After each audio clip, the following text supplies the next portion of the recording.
የሚያማትብ ሰው አይታችሁ አታውቁ? ታውት እሺ ይሄንንም አይታችሁ አታውቁት ይችላል። እንዲህ አማትቦ የሚስም ሰው አይታችሁ አታውቁ? ከየት አመጣው? እውነቱን ልንገራችሁ በምዕራባውያኑ በተለይ በካቶሊካውያኑ ዘንድ ሲደረግ ያየ ነው። በተለይ ወንዶች ደግሞ አልያም ሴቶች ደግሞ ኳስ የሚያየው ሰው ነው እንደዛ የሚያደርገው። ተጫዋቾቹ ሲገቡ ሜዳውን ነክተው በስመ አብ ወወልድ ወመንፈስ ቅዱስ ብለው ሲስሙ ስላየ ምክንያቱንም ማያቆም እኮ ለምን እንደምትስመው ተብሎ ሲጠየቅ እንደ መስቀሉና እንደ የምትስመው ምንድነው ጻብህ ምናምን ይላል። አይደለም ስናማትብ ያየነው አበውም አማትቡ ብሎ ያስተማሩን እንደዛ አይደለም። ሲጀመር ሁሉም የሚያማትብበት የተለያየ ምክንያት አለ።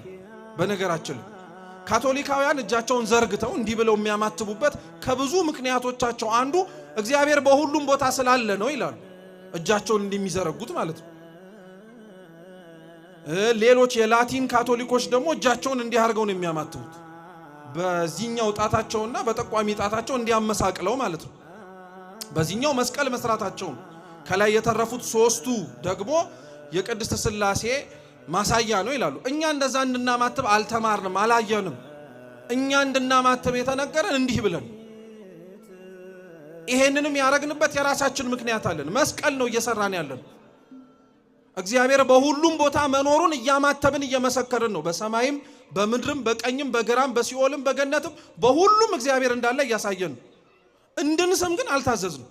እያልኳችሁ ያለውት እንደ ልምድ ይዘናቸው የምናረግበትን ምክንያት የማናውቃቸው ብዙ ነገሮች አሉ። ይሄ መስተካከል አለበት። በነገራችን ወደ ትምህርታችን ግን ልመልሳችሁ ብቻ